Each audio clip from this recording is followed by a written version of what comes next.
a sense of community when you're free.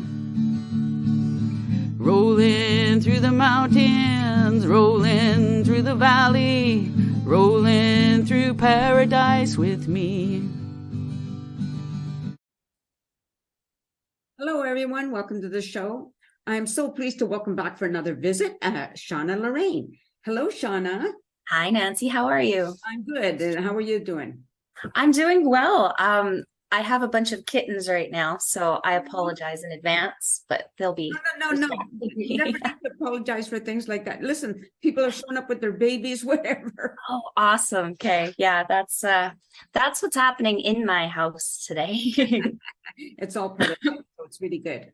So since your last visit, now you've I don't know if I should say added to your already busy life. Kind of narrowed down actually, which is pretty nice. I'm still pretty busy and hectic, but that's okay. That's sort of the point. Yeah. When we were talking previously, I was sort of helping kind of anybody, anywhere, wherever they had space for help. And now what I've found is that I've been gravitating towards the like business taxes. And it's such a strange turn of events. So it does add on to the path that I was on previously, and it kind of takes everything into the same role, and it's been pretty interesting. So yeah. I'm about a year in, and it's pretty fun. Did you have to take training for that? Yes and no. They hired me because of my customer experience history, right? Mm-hmm. But then once they hire you, then they teach you what you need to know. So who I work with is actually a brain trust of about 300 tax experts. And we've been doing taxes for over 70 years in our agency. And so the people who are teaching me how to do these things are really, really good at them. And they've been doing them specifically for special industries. But Canada Revenue Agency obviously has their set of rules for everybody. And then they have sets of rules specific for different industries. And they're finding that digital marketing right now is sort of a gray area because yes, it's business income, but not everybody who works online works with Canadians online. And so when do you collect the GST from people? And when is that appropriate? When do I charge the GST to people? When do I pay it? Like, it gets a little more complicated. And so that's sort of why I kind of got into this, was because I have a brain for it and I have a love for the social marketing and the digital marketing world. And when you put those two things together, it can get a little messy. And so this group that I work with know how to figure these things out. So I'm really excited for what we're going to learn, what I'm learning and what they can show me. So just to make it clear to everybody, you're specializing in Canadian income taxes for business owners. Yeah. The personal side of things can be trickier for business owners than for people who are employees. And so because of what you're bringing in cash, but how much of that is actually your income or not? And that's where we have to do a lot of extra math. Whereas when you go to work every day at the end of the year, they send you a piece of paper and tell you, and that's pretty cut and dry. So that's where the specialties come in.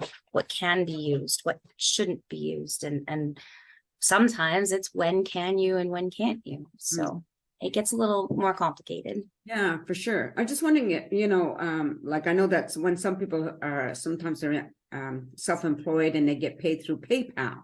And so I know that there's now there's a form, if you're working for, let's say, getting paid out of the US or something, now there's a form that has to be filled out.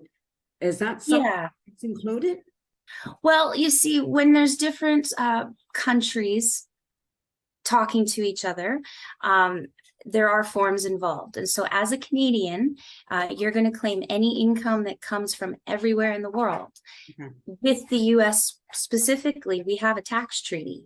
So we have a piece of paper that people fill out that say, I'm acknowledging income from here, but rather than fill out an American return, I'm going to claim it here in Canada. Okay. So you're telling the American government, I'm going to do this properly over here. So rest assured, it'll all be taken care of and allotted as it needs to be. So there's yeah, there's a little bit more communication when there's different countries involved. Right. So that's definitely part of something that our agency takes care of, because if it's not done accurately or properly the first time, it can cause issues. Yeah, for sure. Yeah, I'm just curious about that. You know, it's kind of interesting. So do you yourself specialize in one type of business or no? Well, our agency, like I said, we started 70 years ago. We're called Farmer Business Consultants, or FBC. And the reason that the company began is that in Canada, Canadian farmers started paying income taxes in the 1950s. And again, because of the specialty of farmers versus, a resale store, their tax laws are a little bit different. And so that's where our agency began. We started a software specific for this purpose. And what we found was our software does translate well for other businesses too, like transportation, consultants, those sorts of things. And so because of those, the software and the way that it helps your whole household figure out your tax scenario, you still file individual returns, but everybody's considered. When there's pension incomes, that's considered. When there's RSP contributions and thinking forward about those things, those are considered too. So the reason that it's not so much that we specialize in one industry, but we specialize in those industries where you can make those pre-planning considerations ahead of time, where you do have inventory, like in a farm, those sorts of things. Yeah. So so if somebody's just starting, they decide, okay, now I want to farm. I know how to farm, but I don't know the business side of anything. So yeah. Is that where your company can come in or does come in? Absolutely. Any business really isn't about being in business. It's about serving your community. Sure. If you're growing food for the world, you're essential. We've learned that in the last couple of years. If you are sharing your knowledge of something, like being an expert with the world, you're also providing value. That doesn't mean that you have the time to figure out how to do the math on the other side of things, right?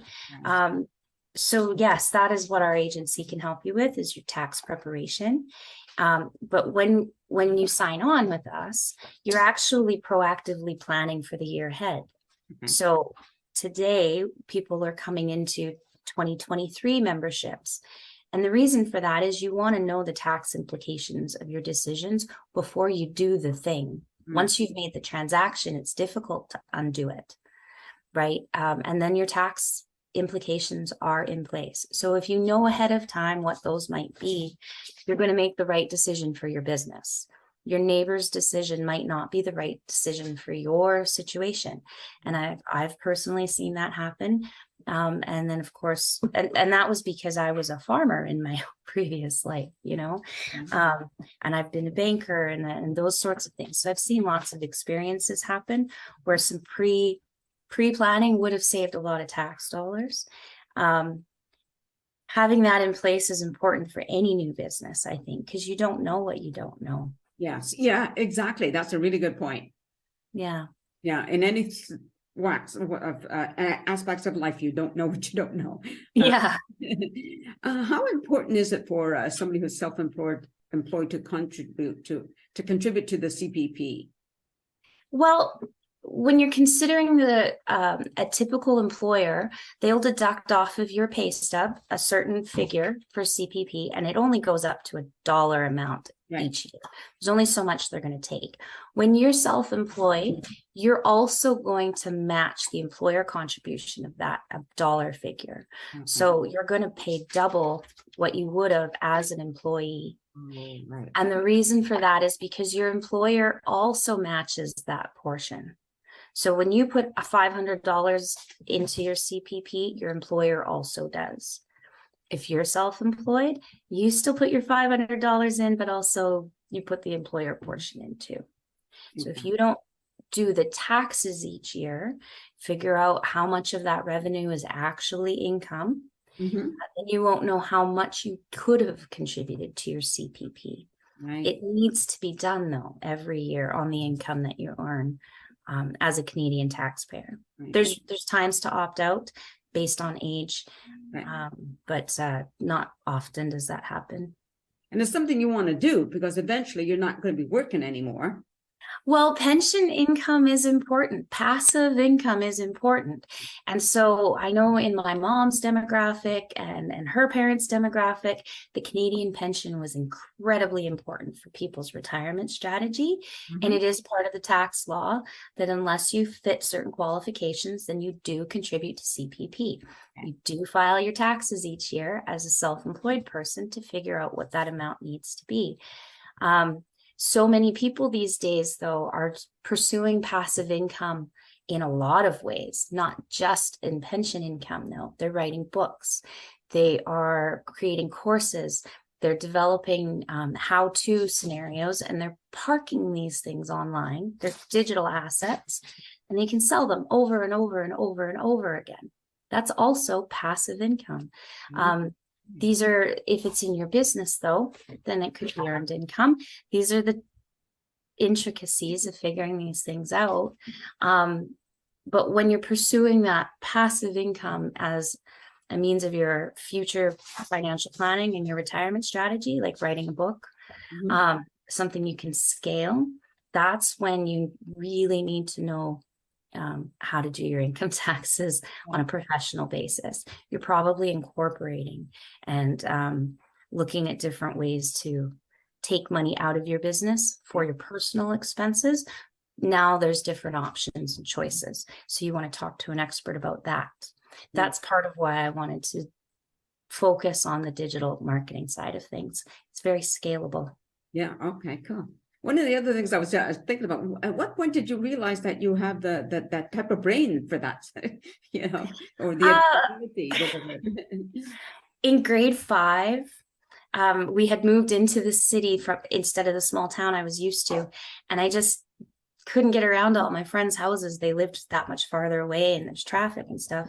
So for fun, I used to bring home math textbooks and do so I'm just kind of, always been a numbers person. And then, like I said, when I worked at the bank and talked to people about their scenarios, and taxes always seemed to come into play, but after the fact, people just didn't have that as it just wasn't in their brain, and it usually gave them a hiccup. So now they're at the bank and can, how we got to fix this hiccup, right? So when I realized with this position that people were actually going to stop getting the hiccups, they're going to know ahead of time. It doesn't mean your tax bill goes away. It just means it isn't a surprise. And it was on your list of things to pay. The pain goes away, right? Yes. It's cost of doing business. So you put it in the plans and you take care of it, and then it just runs so much smoother. I love people's brains and how they work. I was just thinking it because it reminded me when my son was in kindergarten, he would bring home books on the atom, right? And it's just the way his brain was, right? I'm going to tag you on a post. I just saw it yesterday, and it was the most detailed photo of an atom, and it looks like the eye. Oh. But yeah, I'll tag you on that. Okay, great. Yeah, you can show him. It's just, I find that so interesting, that some people, like, they're all over the place and brain wise, like they don't kind of settle on any particular thing, as kind of like I am, where there's others like you who just sort of can zoom in on something. And I find that really, really fascinating. There's a lot of little intricate pieces to learn. So it was this time last year that I started what we call rookie training. And this is all the basics that you need to know about income taxes, but also how to put it into the software, because we're the only company that has the software. So there's a lot of different pieces you're putting in. And this year I went back to the training to refresh my brain, but also to help where I could. And I described it as like, here's a bunch of puzzle pieces, but we're not going to give you the photo. Go ahead and put them together. And it was probably last August where it all sunk in. Right. And once you see how to take the information and make it useful for people and actually give them savings in the long run, how do you not want to do that over and over and over again? It's very, I don't know, it must be a dopamine thing or something, but right? I mean, that aha moment that happens at the end of it, it's really, really helpful for people. So very satisfying for you. Definitely. Yeah. They don't know how to figure that out for themselves. That's why it's messy tax law. Nobody knows how to figure that out without dedicating the time to learn it. And who can do that? So Exactly. So if people want to get a hold of you to find out more, or they need that help, would they do that? Well, my favorite way to do initial consultations is usually through a Facebook Messenger or an email. And the reason for that is because this time of year, I'm actually on the highway a lot. Okay. So I drive to your farm, I drive to your small business, as long as you're in my geographical region. We are across Canada though. So right now, the best way to reach me specifically is here on Facebook. Just a private message is great. Yeah. I do check my message requests on a regular basis. So just say, I saw you on Nancy Guitar, and then I'll know where you're from. You can also email me, and I'll put this in the comments too, but skoch@fbc.ca. Yes. Say that again, please. skoch@fbc.ca. sbc.ca. skoch@sbc.ca. FBC, Farmer Business Consultants. Yeah, not S. No, that's okay. I'll type it in the comments too, just to make sure that it translates well. But like I say, we go directly to the business, or we meet virtually like this too. And virtual marketers love that. The only province we don't help, and it's nothing personal, but it is Quebec, and they have a distinct tax law that goes with their distinct society. So they distinctly take care of their own taxes, and I think that makes the most sense. Otherwise, even if I am the person that people reach out to, it's possible that we'll have another representative come directly to you. If you're out in Ontario, if you're in BC, I can have somebody local come to you specifically, or you and I can meet face to face on the computer, whichever works better for the people involved. We're flexible that way. We can do bookkeeping and payroll as well as taxes, but we don't have to. So it's definitely a conversation to get started and figure out the scope of work. That's when I know how to answer the price question. So we can't start there. I'm just gonna say that at the beginning. So you set it up for their need, whatever their need is. Absolutely. Your business is based off of you, your passions, your skills. If you love numbers like I do, you might not want to do your books, or you might not want to pass that off. You might want to do your bookkeeping. So we can work with that. If you are incredibly frustrated by numbers, we can work with that too. You're still going to understand your strategy at the end of it. And that's what matters. Yes. And I was just thinking about how important it is for every business owner to know whether they have somebody else doing their finances or not, to know where their money's going, right? Oh, absolutely. If you don't know how much you're paying in taxes, then you don't know how much tax savings you could have, right? So, and even in a refundable position, what if that could be a bigger refund? The other side of it too, like I said, is, there's maybe you incorporate, and now you've got to figure out the personal side of your household income. But even if you're not incorporated, there's still strategies to make sure you're maximizing your child tax benefits and your old age security. All those government benefits are based on income levels. So it's your income taxes where you figure out those numbers and put that plan in place. Just one final question. Are there often changes, like the rules that the government set up? Do they change the rules very often? They set up their budget annually. So there are different programs that might run for a year or so, or they might make a change that's considered permanent. They tend to announce those at the beginning of the year. Was it like December, I think, that we got the initial email about it, and then we had our meeting in January. So, but that's announced for the 2023 tax year. So we know those things going into your tax year. For example, something that's new in 2023 that people might not be aware of is if you purchase a house and sell it again within the year, even if it's your primary residence, they're going to consider it business income Oh. unless you can prove that it's not. Financial hardship happens, Right. illness happens, people move because of work. There's reasons to do a short sale. But if you don't have a reason, then they're going to consider it business income. Gotcha. On the same side, they've also started new programs for people to deduct their down payment savings up to a certain limit and then not claim it as income when they purchase their home. So there's new things happening all the time. They're announced on an annual basis, but they're not generally retroactive unless it benefits taxpayers. So it's hard to say that I've heard many of those in my lifetime, So generally speaking, they're announced moving forward. So, you can know about them moving ahead. So, well, that's great. Thank you for doing this. Yeah. I appreciate it.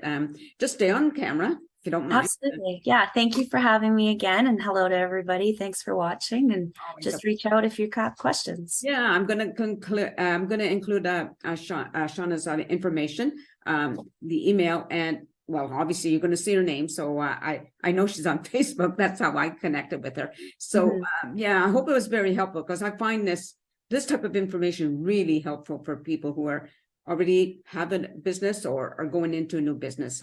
So reach out to Shawna if you need that help. And thank you for watching the show, everybody. Take care and peace out. Somewhere's my heart. It was over there somewhere anyway.